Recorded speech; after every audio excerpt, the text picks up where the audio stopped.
Number one, being good to people doesn't guarantee that they will be good to you. Number two, single parent households are not always dysfunctional. There's a distinction between broken homes and dysfunctional homes. And on the flip side as well, two parent households can also be dysfunctional.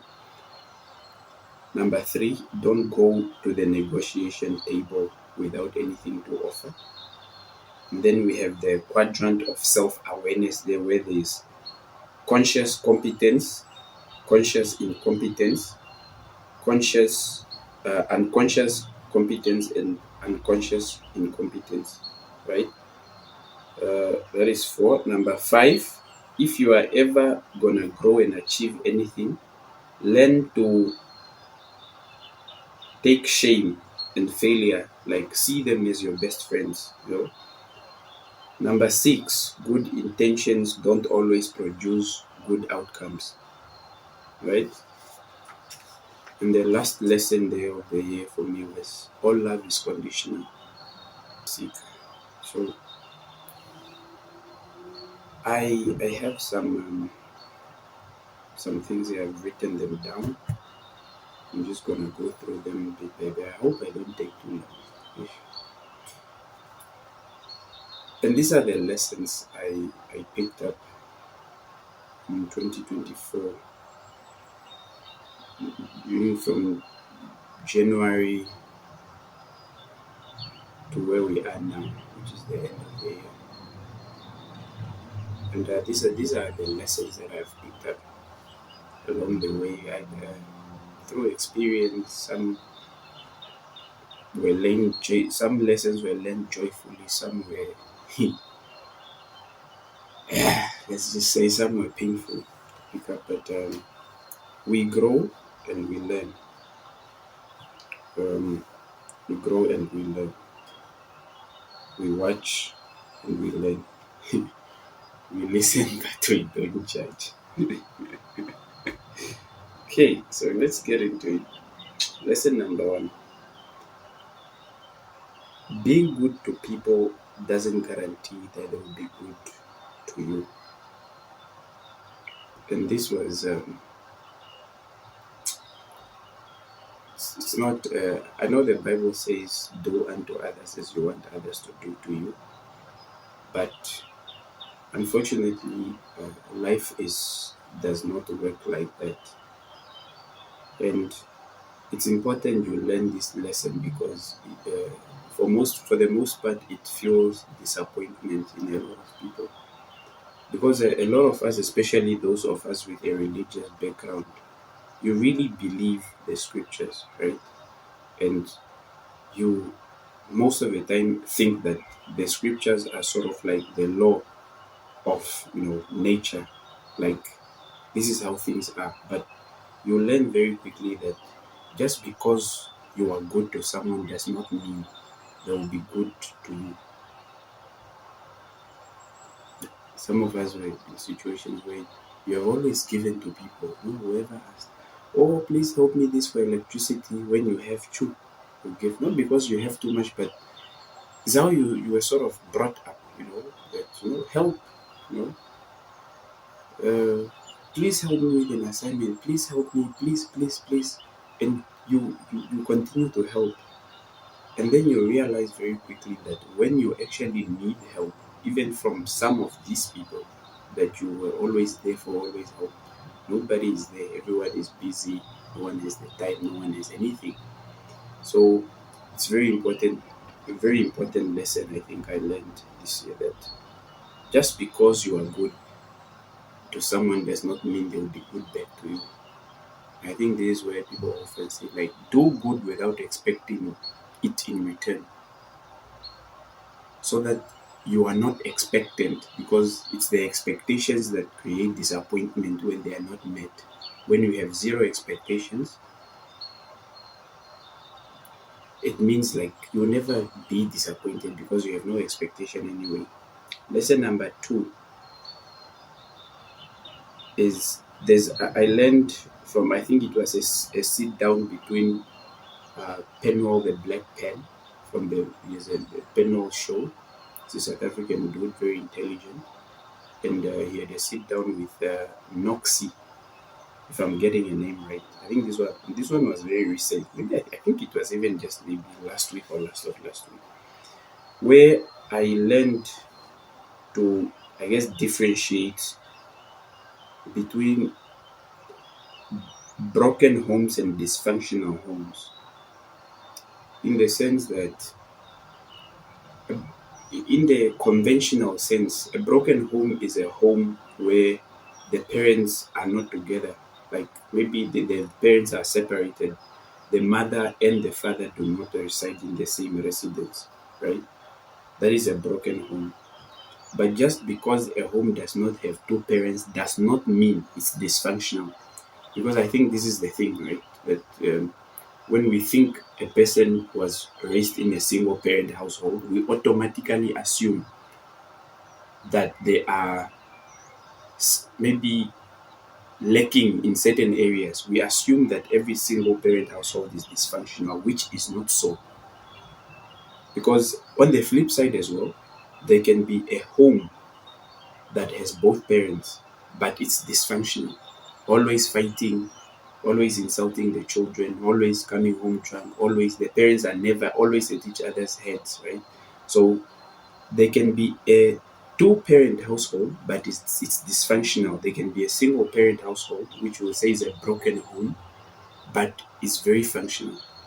So yeah, I learned that because I think I was also, I've worked in an NGO before, and when we hear of single parent, our markers for identifying homes where children may be at risk of abuse, at risk of children that are maybe are at risk of being falling victim to many ills of society. Our markers were always to check if the single parent household or a child headed household and all these things. But you'll find that there are a lot of people who are in homes with two parents, but their homes are very, very dysfunctional. And then you find on the other side that you find people who are in a single parent, either single mother or single father, but their children are very well rounded and all these things. Because and this is not because this is also from a lot of research that says that a lot of people who are in prison are people who were raised by single parents, particularly single moms. It's a huge marker for especially boy children to end up in prison because they are the majority there. When there's absence of a father, most times it leads to that. So these stats now lead us to think that all like broken or single parent households are like dysfunctional, which is not true. And I've had to learn that. I learned that this year. So shout out to Penwell. Go and check out the Penwell channel. He's a guy. You always learn something. Lesson number 3: don't go to the negotiating table with nothing to offer.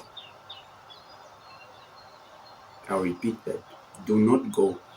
Do not go to the negotiating table if you have nothing to offer. You have no. Because negotiation is about a give and take. It's about pushing around a few things and us coming to a mutually beneficial agreement because all the parties at the table have something to offer. Now, this can be in a relationship, this can be at work, this can be in business, this can be it's a lot of settings in society where you realize that it's a negotiation. If you look at it from a certain point of view, it's a negotiation. A relationship is a form of negotiation. We are coming together, assessing each other for compatibility, all these conversations that are going around now of what do you bring to the table, all these things. It's a negotiation, it's a give and take.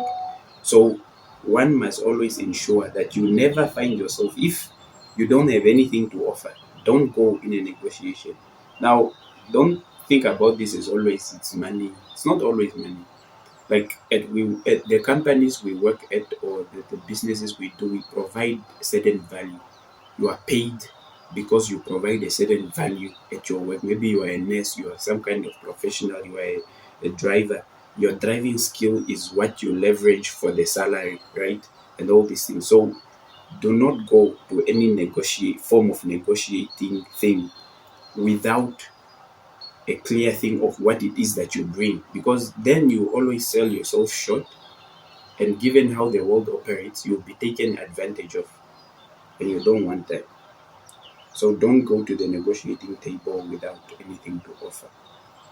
The next lesson, one, two, three, lesson number 4, I would say is I've learned something. It was a short TikTok video. I don't remember the gentleman. I would have also given him the credit for this, but it's a quadrant, or it's a 4-side thingy where it talks of conscious competence, conscious incompetence, then there's unconscious competence and unconscious incompetence. So it's 4 parts, right? I'll repeat that again for those who didn't get it. There is conscious competence, and there's conscious incompetence. Then there is unconscious competence, and then the last one is unconscious incompetence. So this is how to sort of assess yourself, to try and see certain. I think it's a marker of self-awareness also, to a certain extent, to say we all have these things about us. So there is parts of you where you are consciously competent. You know, I can do this, and you have no doubt that you can do this. One thing maybe I can give an example is when you put me in a church environment and I need to play the keyboard. There's very few songs that I can't play. I know that I can play. Even when you give me to play, I will go there because I'm consciously competent. I know that I know how to do this. I'll say it's the same thing with football. You put me on the field, the entire back line, right back, center back, left back. I can play as a DM. Some people, in certain areas, as an attacker. I have a number of positions, but my natural position, I would say, is the DM, right, the defensive midfielder. But I know that I can do this. So wherever you put me in whatever setting, on whatever stage, I will be confident to go in the field because I know that I know how to do this. So I'm consciously competent when it comes to those things. And then there is conscious incompetence. This is a thing that I know that I cannot do. This one, number one, at the top of my head is already Afrikaans, right? I know that I cannot speak Afrikaans. I know this. Yes. Well, people say you've lived in Commasdal for 5 years. I know. It's actually a New Year resolution, by the way. I told myself that it's high time, and I need to learn how to speak Afrikaans. I live in Commasdal, for God's sake. Been living for a long time. I need to learn how to speak Afrikaans. So it's a New Year resolution. Yeah, I'm getting sidetracked. So conscious incompetence. I know that I cannot speak the language. I know it. So I don't try. I really don't. I pick up 100 hood. Yeah.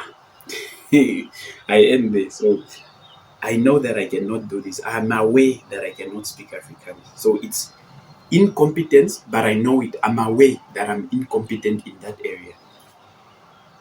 And this both of these are good. Conscious competence and conscious incompetence. All these you are good when you know what you know and you know what you don't know. This is a good thing. We go on the other side. Unconscious competence. This also is it's good, but it has its drawbacks. It's those things that you can do, but you don't really also know how you do them. So you cannot really say you can replicate it. It's like this thing that people always tell me, that you are really good with people. You know, like counseling and stuff and all these things. A lot of people, I find a lot of people just feel comfortable telling me about their problems, and they seem to get a lot of help from what I tell them, right?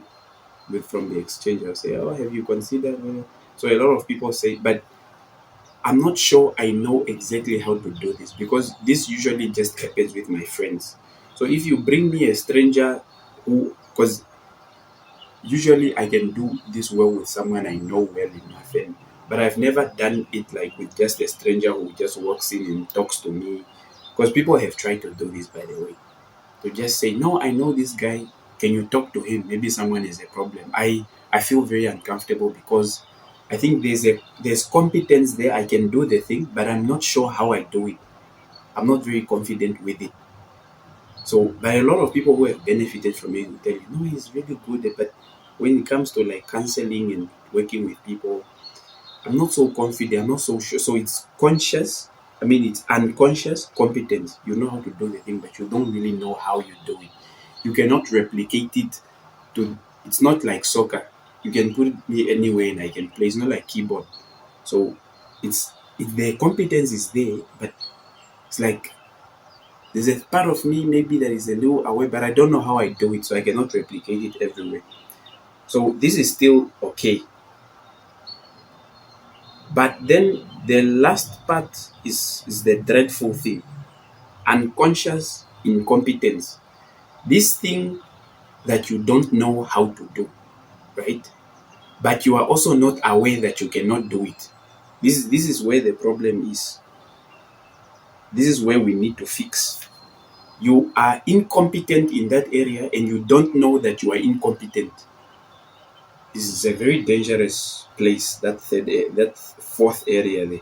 So it's this quadrant is very important, right? It was one of the things I learned this year. I don't know if I can call it a lesson or just a piece of knowledge. I really never forget it because it really got to me. So you try to it's a good self assessment tool to just get your self awareness going. What can I do that I know that I can do? What is it that I can't do? That I know that I can't do. What are the things that I might be good at, but I'm not so confident, I'm not so sure that that. Then the last one is that unconscious incompetence. That part is where the problem is. For a healthy person, I think this box should not be there if you want to make it far. There shouldn't be things that you can't do and you are incompetent in, and you are not aware that you are not incompetent. It's very important. So we move on to another lesson I've learned. If you are ever gonna grow and achieve anything worthwhile in this life, you must make shame and failure your best friends. These things must learn to be in situations that are like uncomfortable and shameful in a way. Because every time you step out of your comfort zone, there's a bit of something associated with that. Try to push that boundary, get more uncomfortable, and also failure. If you are going to, because if you are going to grow as a person, right, it means you will learn a lot of new things. And this means that and every time you encounter a new thing, most of the time you suck at it big time. Like I remember when I learned how to play keyboard or the piano in 2016, I think, 15, 16. Those first 6 months or 4 months were terrible months. Like there is no feb, like it's just painful, but you're just going through. I sucked big time, couldn't put any note right. My fingers were all curled up and cramped together, but I kept going. And it was an uncomfortable place to be in because I remember there were people who used to tease me, say, "How can you buy an instrument you can't play? You spend all that money," and most of instruments are expensive, mind you. But that uncomfortability and that it pushed me to a point where I can now play like most songs, right? Not, I would say maybe I'm like an intermediate player. I'm not an expert, but I know enough, right? play a few songs. So if you are going to grow in your career, to grow as a person, to in relationships, you find certain things that you are just not good at. Maybe you are not good at communication, and times it might be shameful that you are not good at that, and it's a form of failure in a way. So learn to make failure and like shame your best friends, so that you just become so acquainted that failing and people, it, you being in shameful situations or uncomfortable situations becomes like your new norm. That's if you grow, because those things will happen. Another lesson, and this one is, I think I need to spend a bit of time on it, because I think a lot of us are guilty here. Good intentions don't always produce good outcomes. There are a lot of us that have good intentions. A lot of people around us have good intentions towards our lives. They end up giving us advice from a good place, but when you enter the real world, you find that these things they told you here are not it. They are not working. And I think it's very important that we learn this. Just because you have good intentions towards your business does not mean this is good intentions are not enough to make your business succeed.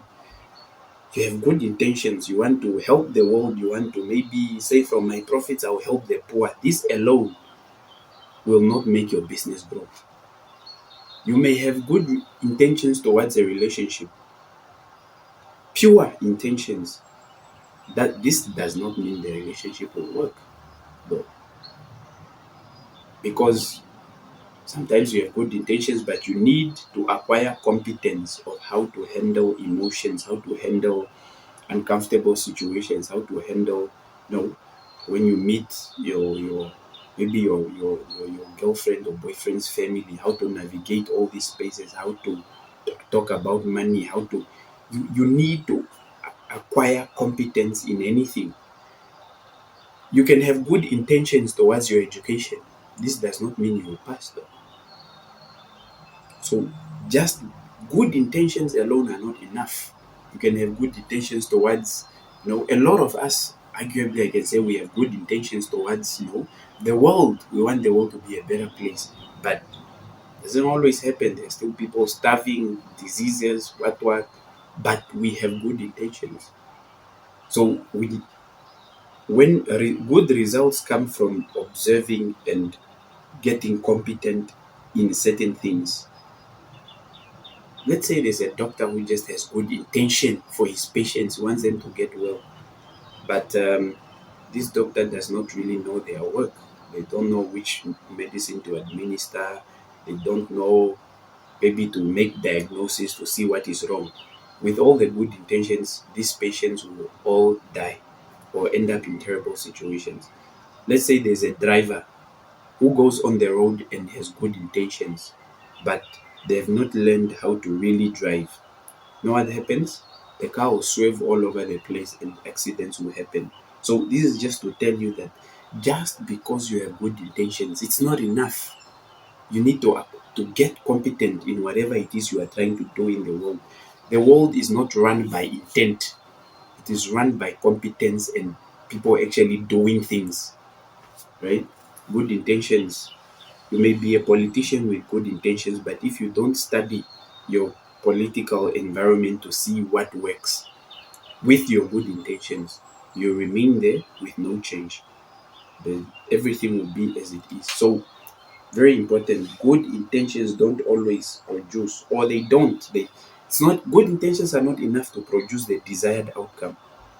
You may have good intentions to build the most beautiful house, but if you do not learn the techniques of bricklaying and how to place bricks and the mortar and everything and all these things and putting joints in the building, all these things, this thing will fall. So good intentions are not enough. You need to acquire competence, right? And I think last but not least of the lessons there is all love is conditional. I don't think there is such a thing as unconditional love. People say it, many people claim to have it or give it. Even when it comes to parents and their children, I think there are always conditions there.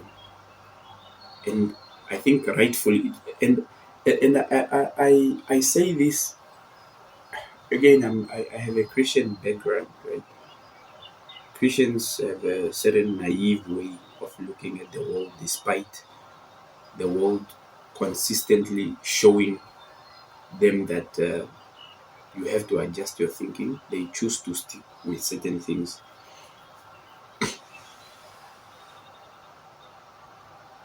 So I don't think there is such a thing as unconditional love. All love is conditional. Even if we look at them, if we are to get into scripture, it says, "For God so loved the world that He gave His only begotten Son, that whosoever believes in Him will not perish, but have like eternal life." Right? But there's still a condition. For you to be saved, you need to believe in Jesus, according to scripture. So if you don't believe, say God loves you, but if there's still a condition there that you need to believe so that you sort of reap the benefits of this unconditional love. So that's what I'm saying. There is no unconditional love. All love is conditional. And I think it should be. I think all love should be conditional. Because of this, people, I think there are a lot of people who suffer needlessly. A lot of parents who suffer needlessly because of children who they feel they can't cut ties with. And these children go right ahead, give them high blood pressure. Later on, some of them break in their homes and like steal money from the safes. They've sold properties of their parents. These are unruly children who should be reported and and like be put in prison where they belong. But the parents, because they feel like the love of a parent should be endless, going to whatever. Like as a human being, I don't think we are capable of that. All love is conditional and it should be. It's where I also got this notion where people always feel like relationships should be forever, like to have and to hold, in sickness and health, in what and blah, blah, blah, blah, blah. And I'm like, no, I don't think this is how things should be. I think some of these vows sort of need to be amended. People should be together as long as it's fruitful and beneficial for all of them, right? To say that, like, I'm in a situation in my life now where I understand that there's work I need to put in so that my presence is enjoyable, right? If I'm in a place, maybe somebody is paying their bills, another person pays this, another buys this. The least I can do is for me to carry maybe there's a car. I should learn how to drive so I take people from point A to B because I need to keep this thing going. I cannot just be there just because you are someone's brother, just because you are someone's sister. You just exist in their world with no responsibility and you expect people to just love you. No, I think this is abuse, right? There should be some form of value you provide. As a child in your parents' house, know that your parents have brought you on this earth, but this is not it shouldn't be a license for you to just do nonsense, live a nonsensical life just because you think people will love you. There are parents that have cut their children off, rightfully so, because of bad behavior.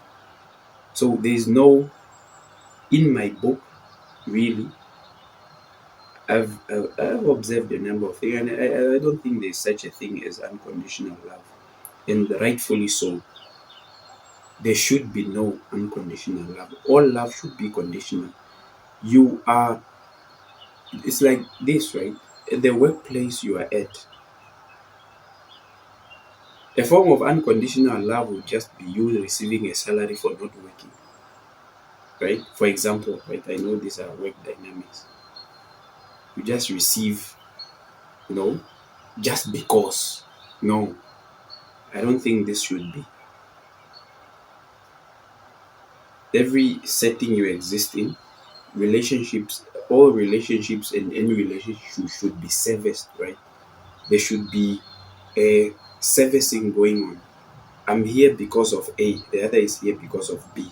And we continue to do this for one another. And at any time, when either of us feels like we have outgrown the thing and we need to move on, people should have the freedom to move on, to just go like. I don't understand why people always look at divorce like it's a form of failure.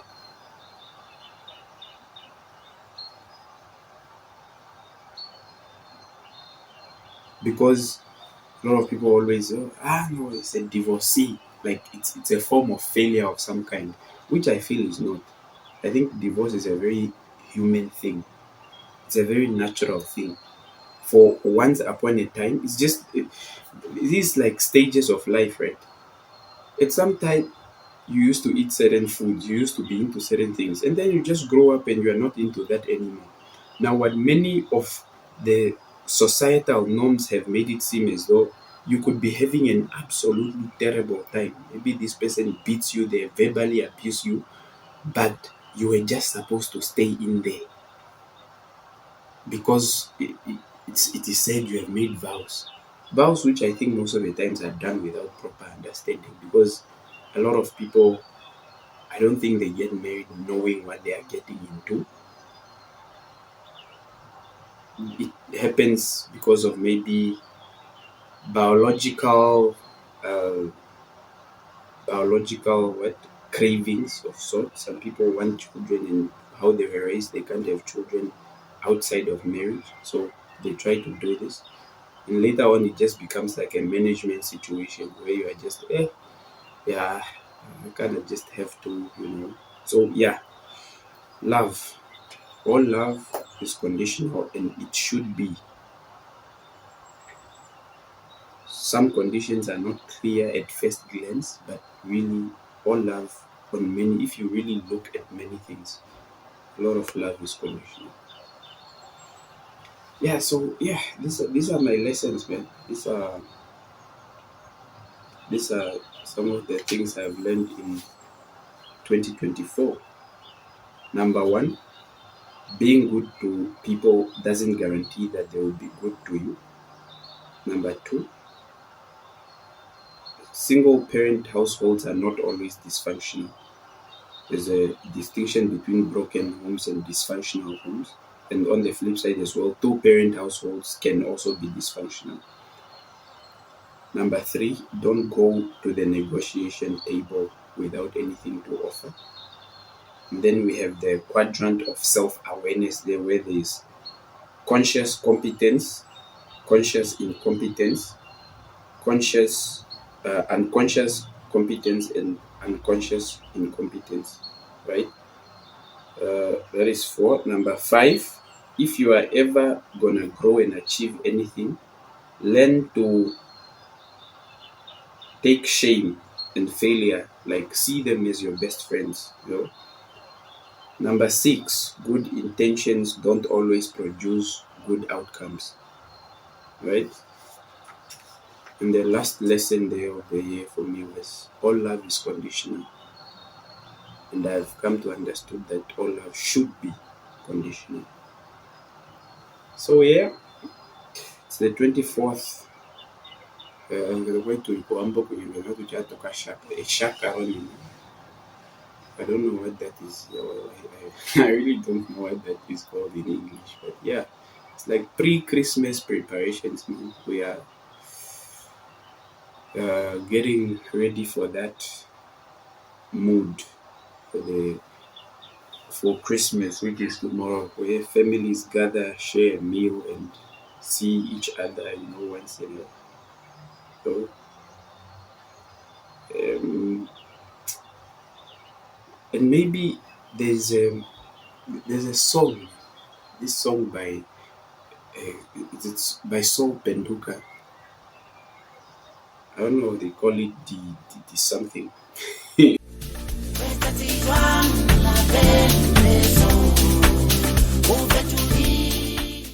um, I think the translation of it really is this are no piano songs. Like it says the like families don't gather anymore like their aunts and uncles and people who used to, bring us together and bring families together. Like some are no longer there and the new ones that have come like just they have no interest in those things, right? So like it's just that everyone is going, we are becoming very white by the minute. And also just to connect to the song, I was talking to some of the boys from my street last night, and many of them haven't, the ones that are like from the nuclear families. Many of them, like two of them actually said since their grandmother passed on, like, she was the only reason they ever went, right? And I think this is the thing that is happening. I don't know, at this point, I don't know if I can say it's a good thing or a bad thing, but we are moving away from the African way of living, which is like very family and community oriented, to like a very white uh, lifestyle, where because like white people, like only a white, like the typical white person, like they'll have these weddings that have like 20 or 30 people, right? And with black people, it's like, hey, unless it's here, like sometimes you don't even have to invite, like the whole village just comes. But you go, "No, I'm about to take care." And everybody from, it's like a, so even when you are catering there, like you must make sure, because like the whole village is coming, whether you invited them or not, they will come. And that has always been sort of, and even like growing up, quite believe I have to enjoy where in the fields, like maybe you slaughter a goat or something, buy like brew, like traditional beer, and people will just, the village will just come, they will work your field, the youth will come, everybody there, maybe 30, 50 people, you just, which the goat and the what is not really enough compensation if you have to put it into perspective, but that's what used to happen. People, the village is like, it's like how people say it takes a village to raise a child. I would go to a distant maybe house somewhere and do some shady things. The like the owner of that house will beat me up and he will tell my father he beat me up because he found me doing ABC. And my father will come back home and still discipline me again. So the village was very communal, and the more like we move away, like that community is getting lost. The benefit, I guess, is purely financial. Beyond that, I don't know, because maybe you don't have to spend as much to try and visit people and try to do what you don't have to. Not so many people know you, but on the flip side, like people always say this, right? People always need a community when they are not doing well. When an animal is wounded in no fashion, to come closer to its community, right? And that's the same with human beings. When we are broke, not doing well, maybe mentally, not all these things, when we are not feeling well, we see the value of family and gathering. But when we make it, we move as far away from people as possible. This has become, sadly, this has become the norm among black people. Because I think it was, was it Bequayo, I was talking to Penwell again, on the Penwell show, which I think has become convo now. He said that black people we measure our success by how far away we can get from our people, which if I observe around is quite true. So